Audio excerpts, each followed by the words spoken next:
All right, let's get started from where we left off last class period. We were talking about the canopy of water above the atmosphere. This is known as the canopy theory. Now, the canopy, whatever was up there, is now gone. So this is not something we can show you or test or demonstrate or prove. It's only a theory, but I think it's a very reasonable theory. The Bible talks about the water above the atmosphere. It mentions it in Psalm 148 as waters that be above the atmosphere, above the heaven, meaning there might still be a canopy of water above the stars. Since nobody knows how far it goes, we'll have to just wait till we get to heaven and figure that out. I forget what one guy said. Well, what if it isn't up there when you get to heaven? I said, well, then I'll try to get the message down to you, wherever you are at the time, to tell you about it. Well, definitely, the Earth today has 6 distinct layers, and everybody does rocket scientists or earth science, or atmospheric science, will tell you, yes, there are 6 layers to the Earth. It's a good thing, too. The layering to the atmosphere, we have an ozone layer that blocks out certain things, and each of these layers does different things for us. For one thing, just the thickness of it is an insulating blanket that burns up most of the stuff coming in from space. Meteors, etc., they burn up in the atmosphere. Without that, it'd be just like the moon. You know, the full force of the meteor hits, you get nothing to slow it down. They say about 5 meteorites hit the Earth every day that are as big as maybe a softball. Since the Earth is 70% water, of course 70% of them land in the water. Now, occasionally people get hit by them. It has happened. Buildings get hit by them more frequently. But this canopy that's, I think, alluded to in the Bible, and we'll give you the evidence for and against the canopy theory tonight. If there was a layer of water above the atmosphere, certain electromagnetic frequencies cannot penetrate water. Visible light goes right through, radio waves go right through, but ultraviolet light and X-ray radiation cannot penetrate through water. So the theory goes that this canopy above would do several things for the Earth. It would increase the air pressure, and it would filter out the sunlight and give you none of the harmful effects of the sunlight. So this, to talk about the canopy theory. The Bible also says there was a layer of water under the crust of the earth. It says in Psalm 136, "To him that stretched out the earth above the waters." You never hear that verse preached on, and I don't know how long it took me to catch that that's in there, but I thought, wait a minute. He stretched out the earth above the waters. What is this saying here? Now, some idiots have tried to say, see, the Bible teaches the earth is flat and it's on top of a layer of water. That's not what it says. It doesn't say the earth is flat, does it? The Bible clearly says the earth is round. Psalm 24, "The earth is the Lord's and the fullness thereof, the world and they that dwell therein, for he hath founded it upon the seas and established it upon the floods." There's another verse indicating when God first made the world, it was built on top of a great body of water. So there must have been more water inside the earth. Now, those who object to the canopy theory, the biggest objection they get, and I talk to many people who do not like the canopy theory. I shouldn't say many. There are a few creationists who don't accept the canopy theory. They will say the reason is if you had enough water up over the atmosphere to rain down and cover Mount Everest, the heat generated would cook the world. Now, see, when moisture turns to water and condenses, it releases heat. If you're turning water into moisture to boil it, it absorbs heat. So when something changes from a solid to a liquid to a gas, there's a heat exchange. So when going from a vapor to a liquid is called the latent heat of condensation. That might be a good bonus question. Latent heat of condensation, it releases heat. Even though it turns to water and it falls down and it feels cool when it hits you, it's actually released heat to go from the vapor to the liquid state.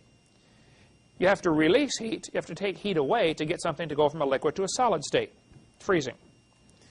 Okay, so here's their objection. Enough water to cover Mount Everest condensing would fry the world. What are the errors in that logic? You're assuming you have to cover Mount Everest. Mount Everest wasn't there, right. And all of these straw men, these scoffers set up, you know, are easy to, if you look at it. Wait a minute, Mount Everest wasn't there. The Bible says in Psalm 104, during the last part of the flood, the mountains arose. The mountains weren't there. What's the second problem with this? They're assuming all the water came from up above. Well, the Bible clearly says the earth was founded upon the waters, and that's where most of the water came from. If you read Genesis chapter 7, same day were all the fountains of the great deep broken up, and the windows of heaven were opened. So here, we have, it says the rain was upon the earth 40 days. But if you keep reading in Genesis chapter 7, you'll see the water kept coming up for 150 days. Obviously, it's not all coming from above if it's only raining for 40 days. So they always set up a straw man and say, see, all that water to cover Mount Everest would produce so much heat. And they do all these elaborate mathematical calculations, and they're correct on their calculations about how many joules of heat would be, or energy would be released. And that's all correct, but they've got a straw man set up. Yeah, you're right. It would fry the earth. However, all that water didn't come from above. It only rained 40 days. And probably an awful lot of that rain during that 40-day time was being recycled because the climate was all messed up. You'd have had evaporation and a rainy cycle started. Some of it might have come down as rain from when the fountains of the deep broke open, the water shooting up into the atmosphere, and it's raining down. So I don't know how much actually came from the canopy. You'd only have to have... People argue about the thickness all the time, so I hesitate to give a number. But most people say somewhere between 4 and 10 inches of ice would be sufficient to produce the effects of filtering out the radiation. Now, what held it up there is the other objection. I don't know. I don't know anybody who knows. There are a couple of theories about it. Several planets today have vapor canopies that cover them completely. Venus is covered by a cloud cover.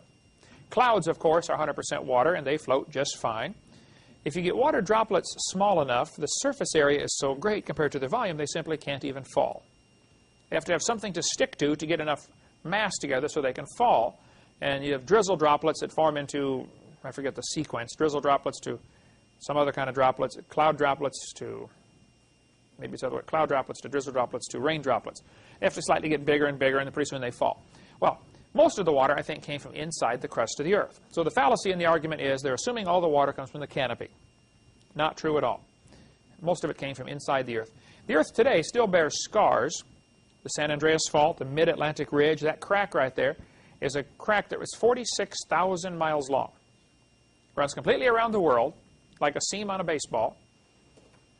And it's a real crooked path, which is why it's 46,000 miles long, and the Earth's only 25,000 miles across around. But this rip is probably one of the places where it ripped open. I read an interesting article about somebody who was up in a skyscraper when the 1906 San Francisco earthquake hit. They happened to be looking out the window of their skyscraper, and they saw the ground about 20 miles away. The whole city, the ground and everything, was rippling like a wave. Everything's just lifting up and dropping back down. And they saw this wave come, and all of a sudden their building went and everything fell down, and they survived it. But they described this as seeing the ground itself waving, just like the oceans. Yes, sir? I was in an earthquake that literally saw the ground go like that. Yeah, it just goes up and down. I've only seen pictures of it. I've been in 2 minor earthquakes, never been in a big one. But if they say when one of the earthquakes that hit the San Andreas Fault, they checked how fast is the crack moving. If the ground cracks here, how long does it take before the crack moves 100 miles away? And I forget, it was at phenomenal speed. It was like 2 miles a second. That's how fast the crack moves. If you have a tightly stretched cloth, you stretch a cloth real tight, all of a sudden it begins to rip. How long does it take the rip to go all the way down? Well, it depends on all sorts of factors, how tight is the cloth and how much pressure is on it, stuff like that. But the ground in earthquakes will rip at incredibly rapid speeds. So, according to Walter Brown, this crack probably circled the Earth in a matter of less than an hour. 46,000 miles. I've seen high-speed movies they take of balloons popping. You get a balloon and you make one hole in one spot. How long does it take for that crack to go all the way around the balloon? Not too long, right? It happens pretty quickly. Or an eggshell breaking. How long does it take for the crack to circle the egg? That's the kind of effect you would have here with the fountains of the deep breaking open. And the Earth today still has what are called continental plates. And when you study Earth science, you study the different plates. It's interesting that most of the volcanoes, represented here by the red dots, most of them are on or near a fault line. And so their conclusion is, well, the fault line is causing the volcano. Maybe so. I don't know. There are a couple other theories. You want to read something very fascinating. You need to get Walter Brown's book, In the Beginning, and just read through that, his explanation of what's called the hydroplate theory, about the magma being trapped when the fountains of the deep broke open. And that's still causing volcanoes today. And the likely place for it to come out is where one of the cracks are. San Andreas Fault, I remember standing right on top of that when I was in Lompoc, California.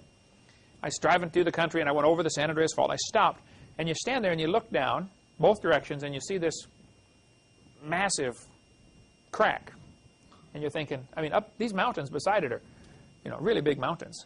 You're thinking, man, what if this thing had another earthquake right now? Pretty scary thought. My mom and I stayed in the motel in Alaska where they had the 1964 Alaska earthquake. It happened 30 feet away from this hotel we were in. We were up on the 13th floor, I think. The church put us up in this motel, you know. And you look out the window, and they said what happened. The whole section of the city dropped down 30 feet. So they just smoothed it out and planted grass, and now there's a hill there, where before it was just flat ground. We were just looking out the window, looking right down that hill, just 30 feet away from here to that, you know, deck. The San Andreas Fault varies all over the place. It finally runs out into the Pacific Ocean, just north of San Francisco. Where you were there with them. Did you go see Muir Woods when you were out there? Petaluma, just north of. You were there in just a few weeks ago, right? Yeah. They say California's going to drop off into the ocean. Well, first place, it's just a little piece of California that would be affected, and it's not going to drop off. It's going to slide northward. And that's not so bad, except when it slides, all the rock, you know, moves and everything falls down. The crack is probably, who knows how deep it is, apparently down to where it changes into liquid, maybe 20 miles, 30 miles. So why would they, instead of drilling, why would they do experiments there? Well, there have been theories tested or attempted. There have been theoretically they thought, you know, the reason that earthquakes happen is because the plates are pushing against each other. You do an experiment where you get two blocks of wood or two things that are going to have a lot of friction, two erasers here. If I pull one down like this, they slide past each other. What if I push them together real hard and then pull down? When it finally builds up enough pressure, it jerks. If there wasn't any pressure holding them, it would just slide past each other. But the sliding will cause it to jerk if there's more pressure between it. So what you have here is two massive blocks of earth sliding, and as they build up pressure, and all of a sudden it jerks. It may only move a foot, but the energy released, you know, knocks down buildings for 50 miles. And sometimes they move side to side this way. Other times one drops down. If one drops down, it'll make a big cliff called an escarpment. They have those all over the world where obviously it had an earthquake and a section, you know, dropped down. There are several different types of fault lines. I used to know them when I taught earth science. It doesn't matter. You won't need it for the quiz. Okay. Excuse me, yes, sir. On that slide you just had there, what are we looking at as far as, are we looking at from an aircraft of many miles away, or are we looking at where, how wide is this craft? That varies greatly. I would say the total width of this picture at the foreground here where you're looking is probably 2 miles. It's taken from a high-altitude plane. The mountain ranges, you know, you're driving across relatively flat terrain, and all of a sudden you see these mountains where it's been built up probably from the abrasion of the rubbing. What's running down the center of it? Just some kind of... It all fills in. As soon as it cracks and slides, you know, the next rainstorm fills it in with dirt, and you can't even tell it's there. It's not like it's an open crack. You can look down into the earth. It's closed tight. They build highways over it, and when an earthquake happens, you can see a lot of places where the earth has moved, and they had to, you know, rebuild the highway because it moved over 5 feet. Or fences will be off by, you know, 6 or 8 feet. So you just kind of, like, got a valley running down through the center of the... Yeah. You drive up in the mountains, drive down the valley, and up the other mountains, and out the other side.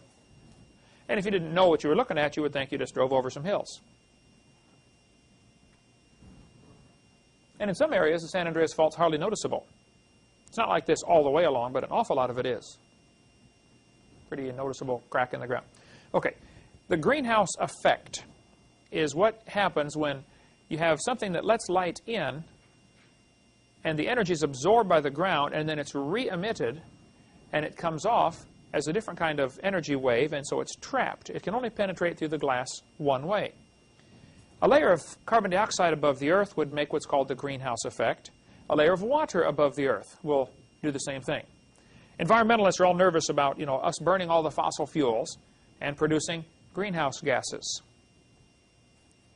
which is true. If all the cars in the world running today and all the factories burning all these fossil fuels are producing greenhouse gases that go up and they hover in the atmosphere. What they don't tell you, the people who are nervous about, save the environment kind of stuff, the plants absorb this kind of stuff. In many countries, they don't have pollution control on their cars at all. They plant certain kinds of trees along the highway. It absorbs all the pollution. Norwegian maples are great at absorbing pollution. They thrive on it. So the more pollution you get, the faster the trees grow, and they absorb it faster. So, but of course, the American solution is, make you pay $2,000 extra for your car, so it can't run as good, and you can't work on it anymore. And you open the hood, and you don't know what's under there. You don't recognize a thing. That's the way. I remember in the days when you could open the hood and you knew what you're looking at. We used to work on cars all the time. But today, you got to have a computer to tell you which part of the computer's going bad. Okay, if the Earth had a canopy of water overhead, some of the scoffers or skeptics about the greenhouse or canopy theory will say it'll cause what's called a runaway greenhouse effect. The heat just keeps getting hotter and hotter and hotter. This room has lots of windows in it in our gazebo. Before we had the air conditioner put in, you would get the runaway greenhouse effect in here. It could be 100 outside and be 140 in here because it just gets hotter and hotter and the heat can't escape. It has to do with the long wave, I believe it's long wave radiation. I'll get it backwards, I know, and somebody will write me about this. Heidi, you handle the call. Because I didn't look this up before the class, but I know where to look it up. Education is knowing where to look. It's not knowing everything. It's knowing where to find everything. It's either shortwave radiation comes through the glass and heats up the room, and then the long wave radiation is emitted from that and can't penetrate back through. Is that the way it is? Shortwave will go through water. Long wave will not. So that's what's called the greenhouse effect. Okay. Hope you're right, because I'll get calls on this one if you're not. I could look it up. Karl Baugh, and I get blasted by creationists for even mentioning Karl Baugh, but he's a great godly man. You haven't met him yet, have you, Eric? Next time you drive across Texas, stop and see Karl Baugh, because there's nothing to see driving across Texas. But he was pastoring a very successful church in St. Louis area, and he moved to Texas and bought some of the property where the footprints are found with dinosaur and human footprints together, and has a museum there. And he gets, he has his share of skeptics, like anybody trying to do something for the Lord. You get people who want to fight against you for some reason. But he's a very nice guy. He's a godly man, loves the Lord. And my philosophy is, if you disagree with somebody about something, call them and talk to them first, okay, if you can. So I've talked to Karl Baugh many times, been to his museum, and seen it in the middle of Glen Rose, Texas. But he's got an interesting book out called Panorama of Creation. Now, when I talked to Walter Brown, who's also a creation scientist, he said, I know Dr. Baugh very well. We've talked about this in great detail. And what he has here is some interesting speculation, but no hard evidence. Well, I understand that, and that's why we call it the canopy theory. Okay, I can't prove it to you, but it answers some basic questions. Scientists, by the way, I was recommending here that you do get Karl Baugh's book and read it if you're interested. It's about $10. Panorama of Creation. He thinks the canopy of water overhead before the flood would cause several interesting factors. It would be photoamplifier, which means they could see the stars better than we can. For one thing, if you ever look at, you ever been driving on the highway when it's real hot and you see the little lines coming off the highway? That's the hot air is distorting the light coming to you. Well, the air is 200 miles thick over our heads right now, and just looking at a star, the star twinkles because the air is bending the light coming from the star. That is known as atmospheric twinkle. It actually bends the light about 0.046 arc seconds, which, you have a degree and then 60 minutes in a degree and 60 seconds in a minute. So 0.046 arc seconds is not much, and who cares? Anyway, the light gets bent coming from the stars and causes the star to twinkle. If you compressed the air down to, say, 10 miles, 10 miles is still a lot. I mean, I get up in airplanes every week, and we never get over, 4 miles high or 5, maybe 6 miles high. 10 miles is way up there. So let's just assume that the canopy of water, or ice, whatever it was, compressed the air down to 10 or 12 miles. Now you have much less atmospheric distortion because the air is compressed. It's not free to move. And you have no weather patterns. Because what causes the weather is you have hot air masses and cold air masses and things are moving around, and you couldn't get a thunderstorm in the Garden of Eden, I don't think. If the canopy theory is true and you had extra air pressure, you'd have perfect weather all the time. You'd have springtime all the time if the Earth were not tilted. Today the Earth's tilted over 23.5 degrees. That causes our seasons. If the Earth were not tilted before the flood, and I don't know if it was or wasn't, but this is just the theory, and that it was struck by something that started the flood, which I cover in video number 6, that caused the Earth to wobble around and finally tilt at this new angle they're at today. Before the flood, it would have been March 21st, that type of weather, spring weather, all the time, every place on the globe. Slightly warmer at the equator and slightly colder at the poles because the Earth is still curved and the sunlight would still strike at different angles. So that would still cause some effect. There might even have been some ice caps around the poles that were smaller. There are some animals that seem to be very thoroughly designed for living in cold weather. So some people say, you know, that there was no ice before the flood. I don't know if I'd buy that or not. But they do find some enormous vegetation, fossils, evidence of vegetation at the poles, which we get into on video number 6. Anyway, they got a new theory out that says a lack of oxygen killed the dinosaurs. Now, this article is worth reading the whole thing. Let me read this to you here. Dinosaurs weren't done in by a giant asteroid, as one theory holds, but by a change in the atmosphere that meant there wasn't enough oxygen to support their inefficient respiratory systems. A new theory suggests. A new analysis of air trapped in 120-million-year-old amber found in east-central Minnesota casts doubt on the notion that the dinosaurs starved to death after a giant asteroid hit the planet 65 million years ago, sending up dust that blocked the sun and killed plant life. Dinosaurs were already on their way out by the time the meteor purportedly hit, says Gary Landis, a U.S. Geological Survey geologist, and one of the 4 scientists presenting their theory at the Geological Society of America's annual meeting today. The dinosaurs did not keel over with their feet up in the air, but they found it increasingly difficult to compete in their environment. The theory also carries implications for humans because it presumes that worldwide atmospheric changes can occur 10 to 20 times faster than previously thought. Let me stop right there and make this comment. It would be a neat scrapbook to have, to keep articles every time they say, this overthrows all the old theories. New fossil find, you know, overthrows previous theories. Because there would be one from every week. They're constantly overthrowing some old theory, but they don't ever quite, you know, ever learning but never able to come to the knowledge of the truth, the Bible says. They don't ever quite get all the way to say, oh, maybe the Bible is right after all. Okay, let's continue here. Landis and his colleagues tested air found trapped in the amber in east-central Minnesota. They found that the proportion of oxygen in the atmosphere fell from a high of 35% to a low of 28% within the relatively short time of between 300 and 500,000 years. It would be like taking a dinosaur for a stroll from sea level to 6,000 to 7,000 feet, Landis said.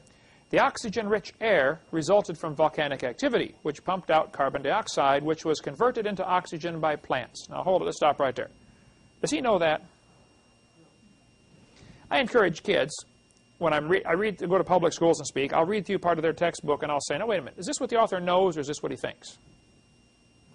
You can see where they freely mix their science and their religion all the time. A lot of this is good scientific stuff, and then he mixes in his religious. Well, this is what caused it. Now, wait a minute. You don't know that. Okay, let's keep going here. Oxygen-rich air resulted from volcanic activity. I don't think he knows that. Dinosaurs evolved during this time when oxygen was plentiful and had a weak respiratory system, according to the theory known as the Pele hypothesis. Pele is the Polynesian goddess of volcanoes. Now, this paragraph is important. An 80-foot apatosaurus had nostrils the same size as a horse. Now, how is an 80-foot animal going to get enough air through nostrils the same size as a horse? The two things confusing about dinosaurs are their nostrils are too small and their lungs are too small. Those would be 2 good quiz questions there, Heidi. 2 things that indicate dinosaurs had a different environment to breathe in. Smaller lungs, smaller nostrils. An 80-foot dinosaur could not survive today because he simply couldn't get enough air. You ever had a real bad cold and you could barely breathe through your nose, and it's, you know how hard it is to try to get a breath, okay? That would be the problem for the dinosaurs. Their nostrils are too small. We do know dinosaurs lived. We do know they got to be huge from the bones we find. The question is, when did they live? I don't think it's even worth arguing about what they look like. What color were they? I don't care. Don't know. Let them, you know, let the toy makers make them any color they want. It doesn't matter. When they lived, that matters to me. Amber is petrified tree sap. There are several ways things can be preserved as fossils. One is preserved in amber. What are some other ways fossils can be made? Preserved in rock. Preserved in ice. Frozen in ice. Think of any other ways? Formaldehyde. Mummified. There have been things found mummified, just dried out. They died in a dry climate, and so they dried out, turned to like leather, and survived just fine. A lot of fossils we find are petrified by the mineral soaking into the bone. Some are just a casting of the animal. Animal falls in the dirt, makes an impression in the dirt hardens, but he rots. But you have the impression left behind. That's called an impression fossil. And who cares? Anyway, the insects trapped in amber, according to the article here, have 35% oxygen. Now, the air we're breathing right now is about 21% oxygen. This has been tested many times. You can take a candle burning on a little container with water around it, like get a big bowl, put a candle in there, and let the candle burn, and then put a glass over it. But don't have your glass quite touch the bottom of the bowl. Leave it up just a little. As the candle burns, it'll burn up all the oxygen, and it'll actually suck water up into the jar. How many have seen that before? And you measure how much oxygen's gone, you know, and you find out about 21% of the air we're breathing is oxygen. You can also do this with a mouse on top of a little block of wood inside there, and as he breathes up all the oxygen, slowly it comes up, and the mouse, pretty soon he keels over. Then you have to do mouth-to-mouse resuscitation. But the air, apparently, from this evidence, we find the air before the flood was richer in oxygen. Now, if you combine these two possibilities, richer oxygen from pre-flood, of course, I believe the amber formed from the trees that were broken during the flood. When you break a tree, sap's going to ooze out, right? During the flood, you're going to get all kinds of broken trees. And you're going to get sap oozing out every place. Insects are going to come stick on the sap. Sometimes birds are found in petrified amber. Sometimes frogs are found. Insects are by far the most common. Interesting, all the insects they find are exactly like the insects alive today. And they will say, wow, isn't it amazing? They didn't evolve at all in 80 million years. They don't even stop to consider that maybe they're not 80 million years old. You know, they don't even stop to consider that. You know, they know the evolution theory is true. This debate I was in a few weeks ago, I forget who it was now, but I said, what you guys have is a theory that you're convinced is true, but all you need now is some evidence and a mechanism for how it'll work. You got the theory down, now you need some evidence and a mechanism. But it's just so ridiculous that they believe that stuff. Doubling atmospheric pressure and increasing oxygen does some neat things to your bloodstream. Your blood has little red blood cells in there that carry oxygen. When it's oxygenated, it turns red, and it goes through the lungs and picks up oxygen. And then the mechanism of how the body absorbs oxygen and releases oxygen is absolutely amazing. That would take billions of years to evolve, of course. And before it evolved, nobody lived. They all died while they were trying to evolve this complex oxygen transport system. But the oxygen, the red blood cells have a maximum carrying capacity. They can only hold so much. One of the problems with sickle cell anemia, which is a disease that only black people get, the red blood cell, instead of being shaped like a donut, it caves in, so it looks like a sickle, like a part of a moon, a crescent moon. Now you have much less surface area, so it holds less oxygen. So a person with sickle cell is very likely to have a very difficult time breathing, or at least carrying oxygen to the body. And it's very often fatal, people with sickle cell. We had a girl, you don't remember her, Eric, you were too small, but a girl rode our bus in Illinois, in Kankakee. Her mother and her father were brother and sister. Her mother was 9 when she was born. Her father was 10. It was her incest. Okay. Well, she had sickle cell anemia. She rode our bus, sweet, godly girl, loved the Lord. She lived to be 13 years old and died. She was sick a lot during those 13 years and finally died at age 13. Sickle cell is where the blood cell collapses and it won't carry enough oxygen.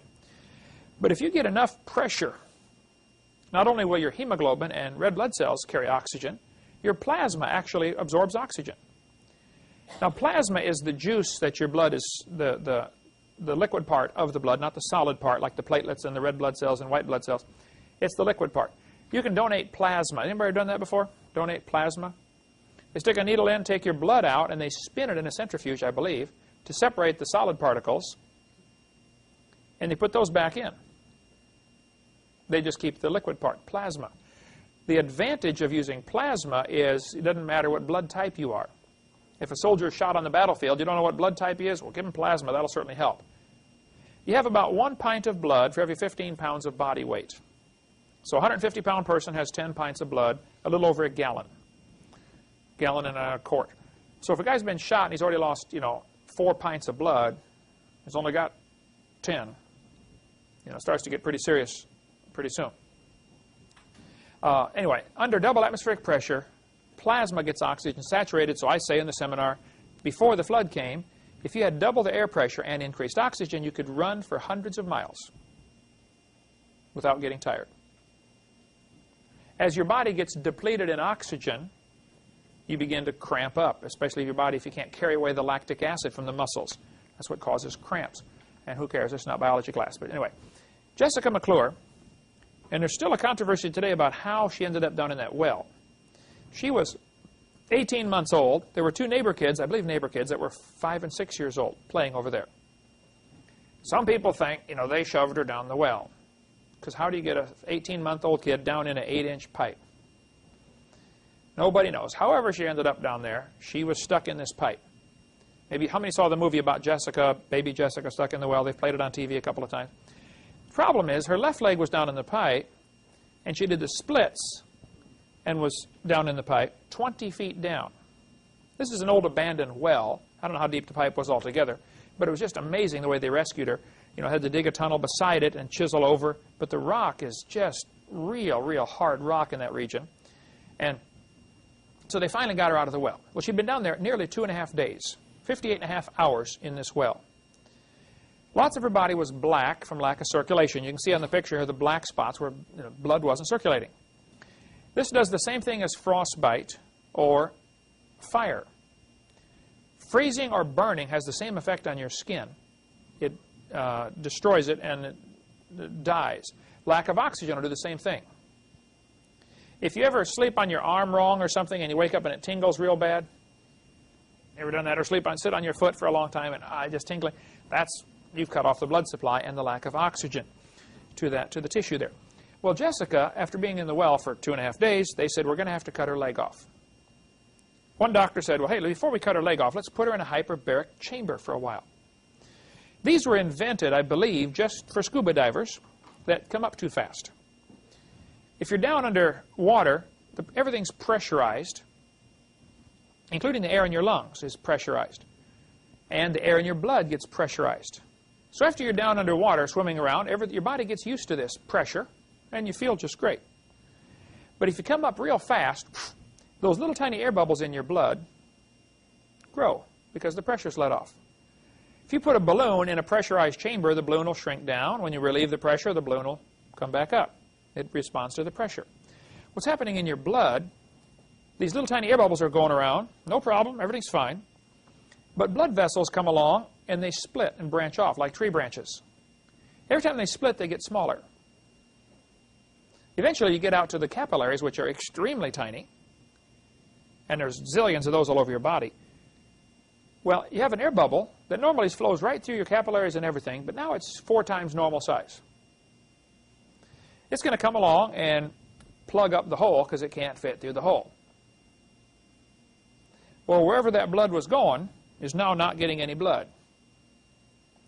And so what ends up happening when a person gets what's called the bends, they get so many of these thousands of little air bubbles all over in their body, it's plugging up capillaries or arteries every place, and it shuts down their circulation. The heart's still pumping, but you shut the valves off. It can't go anywhere. And so you got two solutions. Get them cold. In the old days, they would take scuba divers that come up too fast and got this disease. They call it the bends. They would put them in ice. Put them in a bathtub full of ice. What happens to air when it gets cold? Shrinks. A little more humane solution is put them in a chamber and pressurize it. Now, you have to be careful because when you change pressure on the body, things get hurt. Your eardrums. Little piece of skin with air on both sides of it. You build up pressure on the outside, it's going to pop in. You build up pressure on the inside, it's going to pop out. Now, to equalize the pressure, anybody know what the little names of the little tubes are that help equalize the pressure in your ears? Eustachian tubes. Little tiny tube, you won't need that for the quiz, but they go from the inside of your eardrum to the inside of your nasal cavities. So if you're going up and down the mountains, you know, and you're getting, ears are hurting, you hold your nose and blow. By doing that, it blows air through these eustachian tubes and equalizes the pressure. Little rabbit trail, I like to chase rabbits. When babies are born, the slope of the eustachian tube is different because their nose is a different height than their ears. As you grow, these change position a little bit. So in babies, the eustachian tubes are pointed down just a little. So any infection gets in there, runs out to the ears. As an adult, it's going to change position, and it's going to run into your nasal cavities, and you swallow it, and you never notice it. So the solution, if the eardrums, or if the eustachian tube is packed from this fluid behind the ears, the kids are going to get ear infections. Any pressure changes, the eardrum stretches, and the kid screams, ah, because it's hurting. Your eardrum is stretching.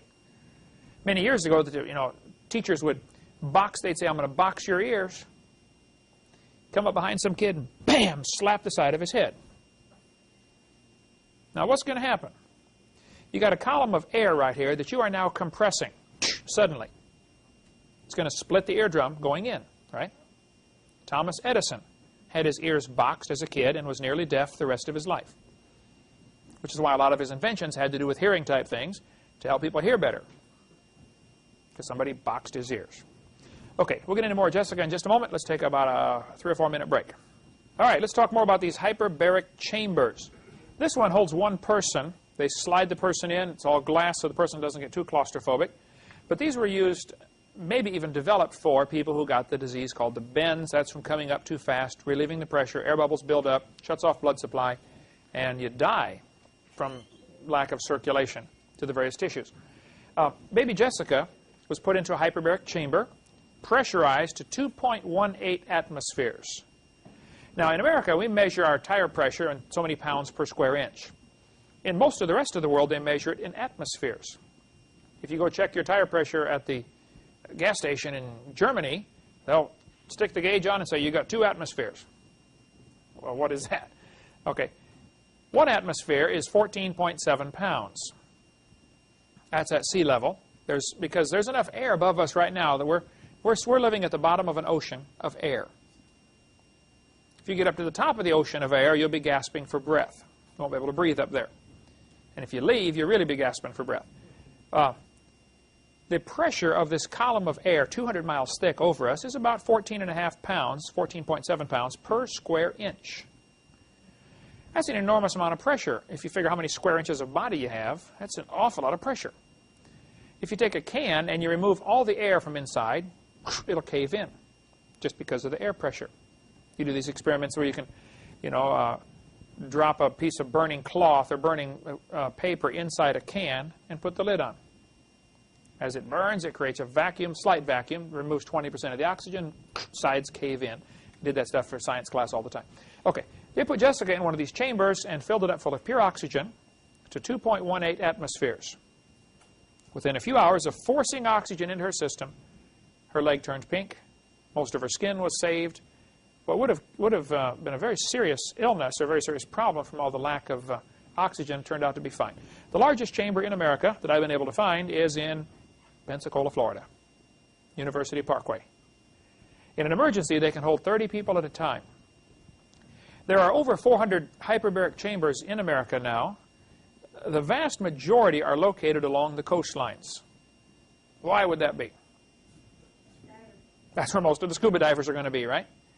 Many big cities, though, are getting hyperbaric centers, hyperbaric treatment. I called these folks here. There's their phone number, 850-969-7990. And they said you have to get a doctor's order to get in there. You can't just go try it out. And it's about $16,000 for a complete set of treatments, which is 2.5 hours, I believe, per treatment, and 20 treatments, if I have my facts, or something close to that. So 2.5 hours times 20, how many hours are you in there? 50 hours for $16,000, $800 an hour. And they're going to pump it up to high-pressure oxygen. You could do similar effects, not quite the same. They do it just by getting helmets, like divers' helmets, like the old-fashioned big metal helmets the scuba divers would wear, and pressurize just what you're breathing. In no sense pressurizing your arm. I mean, it's not absorbing any oxygen anyway. So you probably could do this a lot cheaper. And some places have just the pressurized hyperbaric helmets that you wear. In West Germany, they're treating stroke patients with hyperbaric treatments. Because a stroke is a blood clot or something that stops circulation to part of the brain. And so since its lack of circulation is the problem, you pressurize oxygen and healing takes place much faster. In England, they're treating multiple sclerosis with hyperbaric treatments and getting amazing results. In France, they're treating diseases like arthritis with simply forcing oxygen into the system. In India, they treat leprosy. There's a couple of websites here, hyperbaric.com, if you want to check it out to learn more about hyperbaric treatments, or the email hyperbaric1@earthlink.net. But you can get information. Yes, sir? Actually, it conducts surgery at Hyperbaric Chamber. Duke University has a chamber actually about 2/3 the size of this. Who has one? 2/3 the size? Duke University? And they conduct surgery inside the chamber. So the doctor and everybody's pressurized. Interesting. This is a fascinating article. I'm tempted to read the whole thing. Let me just read you a few key ingredients out of here. Oxygen halves, or cuts in half, the infection rate. They said right here, the air is about 21% oxygen, but patients routinely get 30% oxygen during and after surgery because lungs don't work well under anesthesia. The study tested whether a richer mixture would improve the outcome. It says they boosted oxygen to 80%, and it made a tremendous difference. Normally, surgery is done with a patient breathing oxygen, but he's only breathing 30%. They said, let's try it at 80%. Everybody was worried the lungs would collapse, but they found absolutely no problems in the study. It tells about it here, just released a few months ago. It says in this circle here, there was also an unexpected benefit. Patients who got extra oxygen were half as likely to be nauseated after surgery. Interesting. And it's just fascinating to read the whole thing about, I would recommend when you get the videotape, just hit pause right there and read that article because it's really interesting. This is a small chamber that only holds one person. A lot of professional teams have their own hyperbaric chamber. Dallas Cowboys have one. New York Jets. Now, why does a football team need a hyperbaric chamber? Promotes healing. Exactly correct. And they've discovered, sure enough, their injured players will heal twice as fast. Now, you figure it's going to cost them roughly $500 to $800 per treatment to put the guy in there. But if that gets him back on the field 3 weeks earlier, and you're paying him $10,000 a minute to go out there and play with that ball, you don't care what it costs to get him well. You want him well, right? You want to get your own chamber to keep at home? This is a hyperbaric sleeping bag. Michael Jackson has, Michelle Jackson has one of these. Says it's going to make him live forever. You can't quite get up to double atmospheric pressure, but you do get much higher oxygen.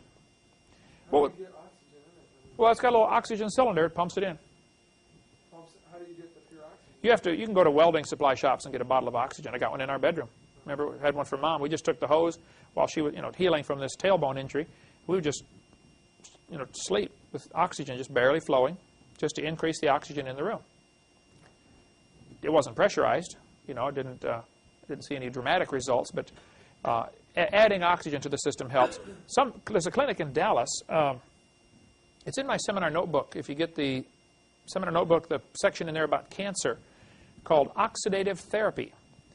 One of the things they use to help treat people with all sorts of diseases is add hydrogen peroxide to their water and drink it.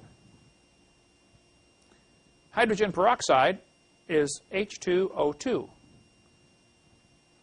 Water is H2O, so hydrogen peroxide is an extra oxygen is all it is.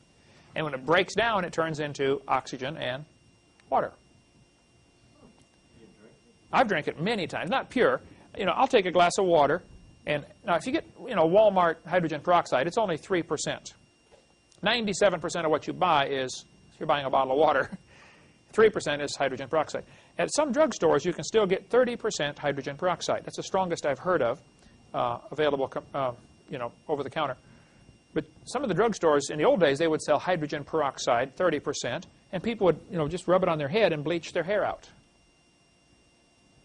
If you gargle with hydrogen peroxide straight out of the bottle from Walmart, it's only 3%. It kills. You feel your mouth foaming up. All the germs and stuff are being killed. What's the toothpaste that it's got hydrogen peroxide is a big thing now to add into toothpaste because it kills germs. And germs are a living organism. Germs get on your teeth from the food you ate, and they're attacking the food, trying to break it down. They're doing their job. The problem is the germ is a living, breathing organism. Eats, sleeps, reproduces, and goes potty. But guess where he goes potty at? In your mouth. That's where he's living. And so that's the primary cause of bad breath is bacteria doo-doo. Good motivation to brush your teeth when you're done eating, right? You got a few bacteria in there, don't you? Yeah. There's a website that sells all sorts of things, but topicsgallery.com, T-O-P-I-X, if you want to read more on hyperbaric chambers. Just listen to this one testimony. This person says, I have never felt healthier or more rejuvenated than I did stepping out of this chamber for the first time. My skin was tingling. My nerves were calm for once, and I had a clarity of mind unfettered by stress and worry.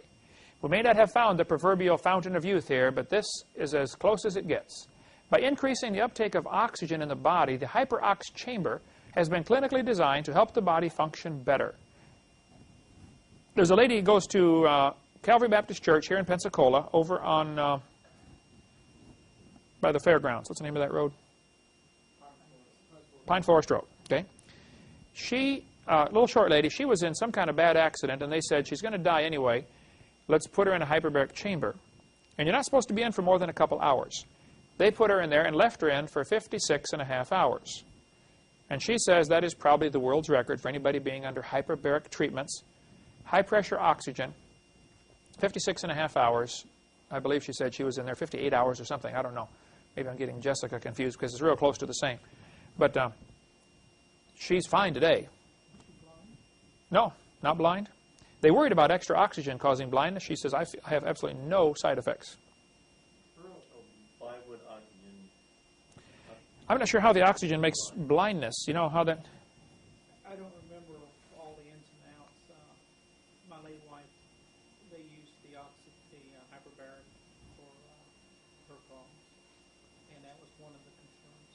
One of the concerns was blind. I think it's capillaries in the eyes itself. It's actually, I guess, a contraction or something. Mm-hmm. I don't know what the deal was, but it was. That's one of the things with diabetes too. The circulation, they lose extremities, toes, fingers, legs, and eyes also often go with diabetes. But these chambers, you get in and pump it up. Of course, you probably have to have somebody else put you in and out, of the chamber. They now have a new model with slightly larger window, so people wouldn't get quite so claustrophobic. But it's about $3,500 if you want to get one. Carl Baugh is the only source I have for this information.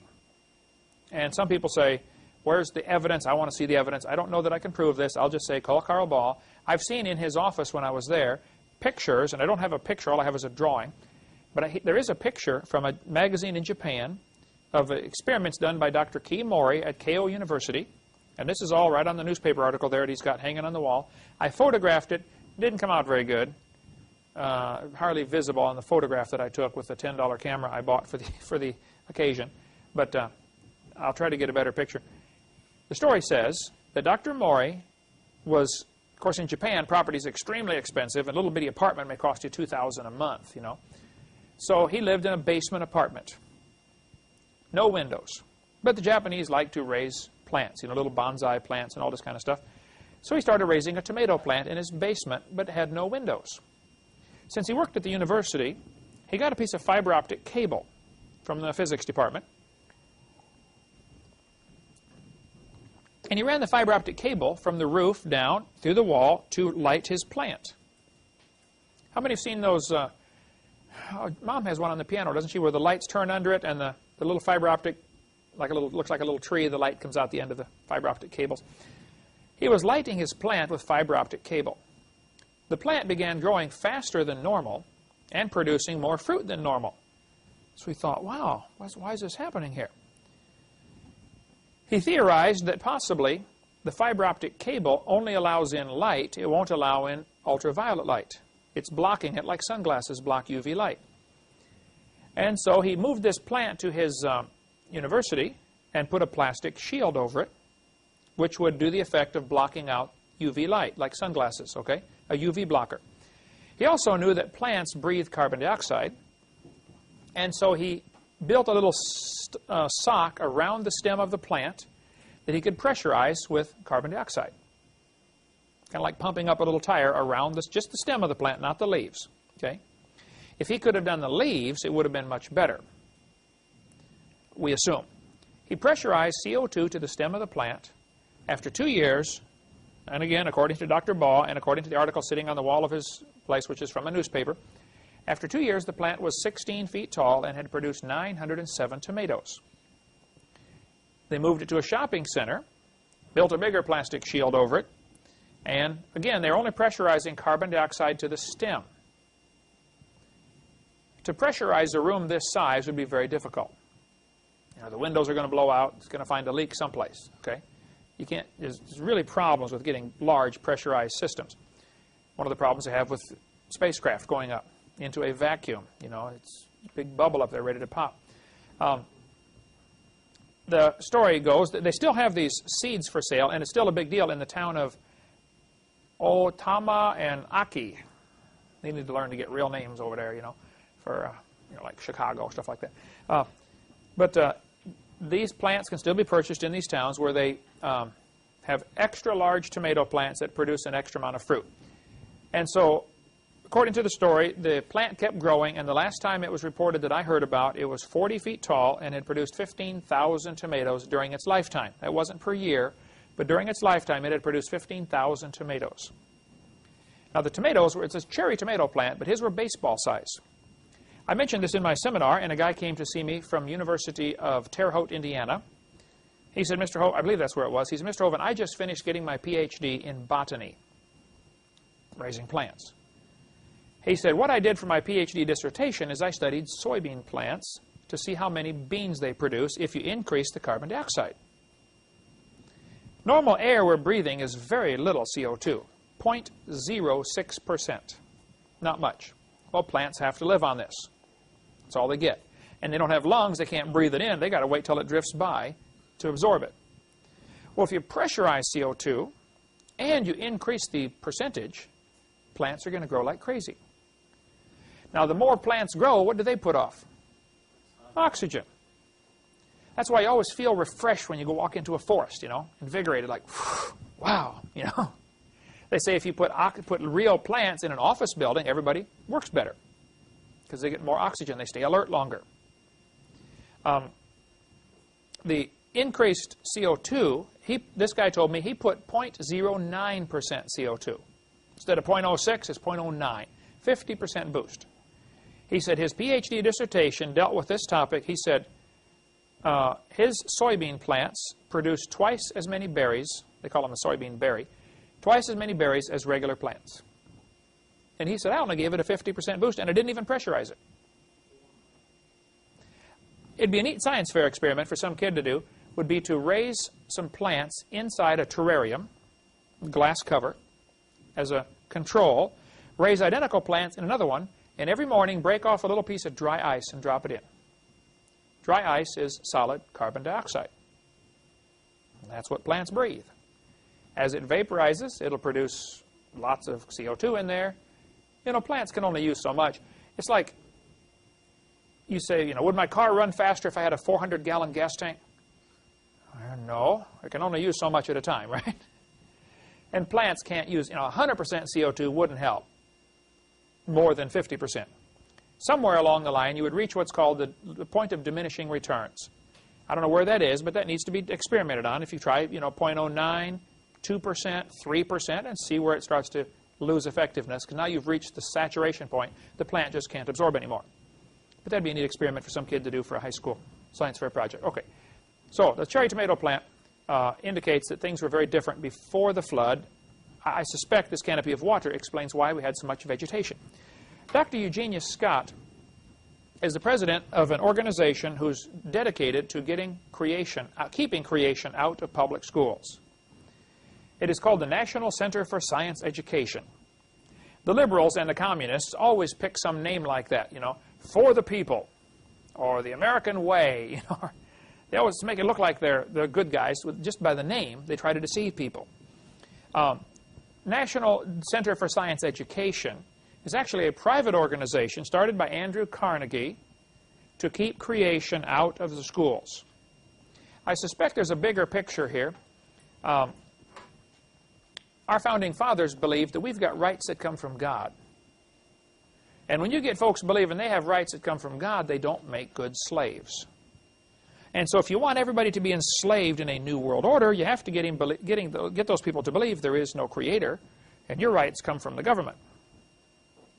So evolution is really an essential teaching for those who would like a one-world government. And guys like Carnegie, the billionaires, they would like all the money in the world. They have most of it, now they want the rest. Okay? And so it's to their advantage to make sure evolution is taught, because it keeps the people dumber and keeps them easier to enslave with the big government programs. Okay. Dr. Eugenia Scott, anyway, is the president. I debated her on the radio in November of '93. During the 1-hour program, and I've got the audio tape of it, I believe I got to speak about 9 minutes. She monopolized the entire conversation. I was trying to be a gentleman, assuming she was a lady. Next time, it'll be different, Jeannie. Let's try it again sometime. I will demand equal time, okay? Anyway, she said in this debate, she said, now, Dr. Hovind, you say the Earth is only 6,000 years old. Do you realize, and here's a quote from her, there are 80 separate layers of coal in the Midwest. Let me stop right there and say, she's right. If you look at the amount of coal in the world, the entire biomass of the world today could not possibly be converted to that much fossil fuel. Let me stop again and say, she's right. Trees and plants and grass, when you smash it under enormous weight and pressure, turns to coal. Nobody argues that coal comes from plant material. I don't know, maybe a few out there, but I don't know anybody who disagrees with that. Okay, almost everybody agrees plants turn to coal if they're buried deep enough.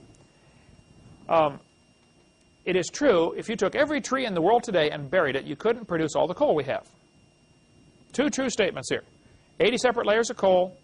There's not enough trees today to make all that. She said, there had to have been an enormous amount of time involved. Oh, stop right there. What's the problem with her logic here at this point? What? Doesn't take a long time to make coal.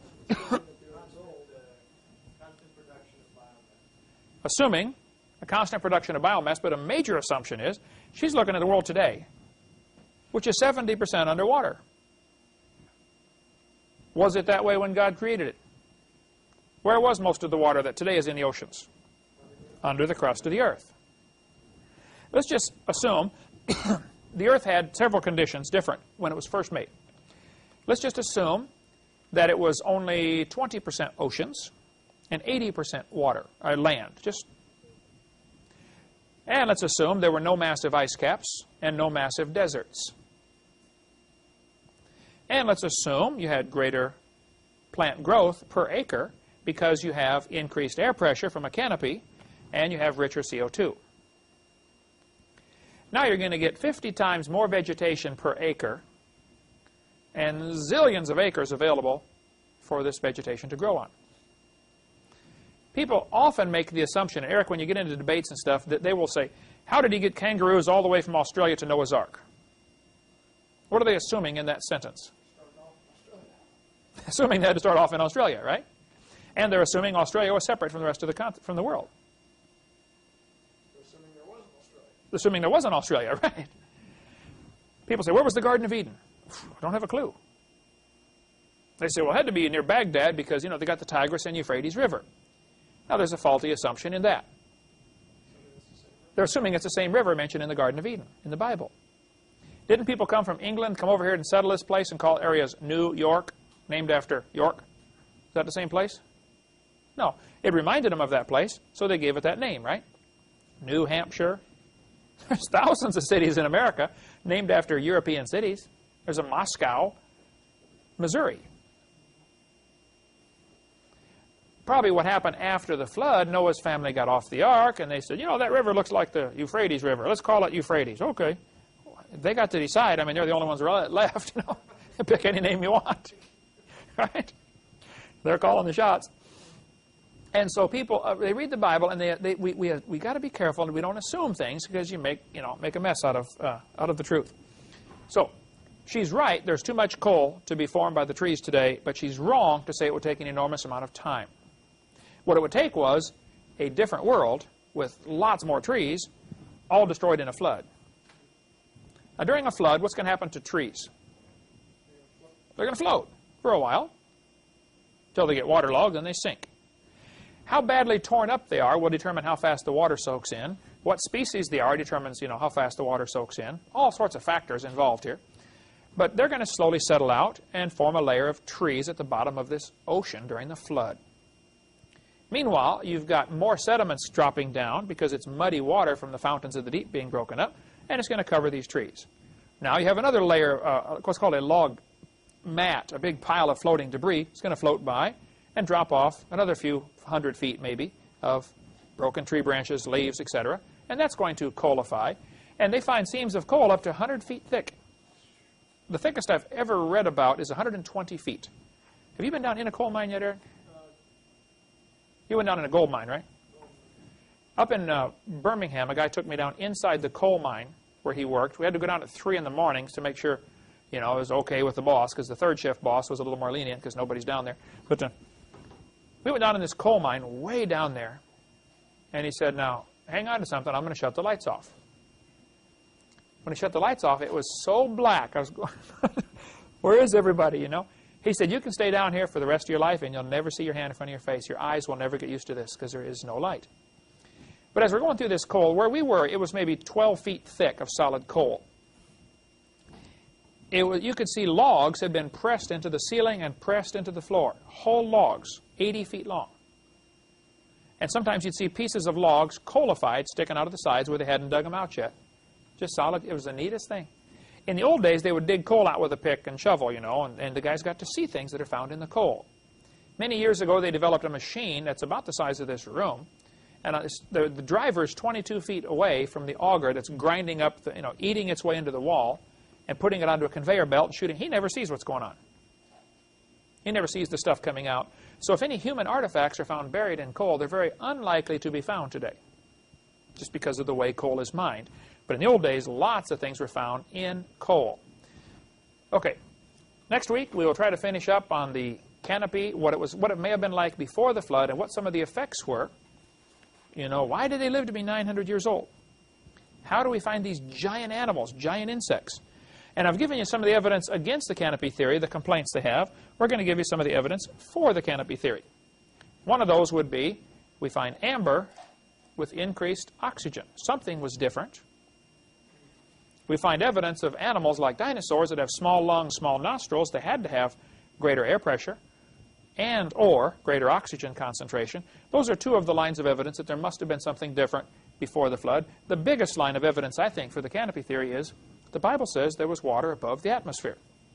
What's the size of insects, the size of things? We'll get into that next week, right? The insects are found that are gigantic, and they can't absorb oxygen today because of the surface area to volume ratio problem. We'll get into all that next week. Thank you so much. Dismissed.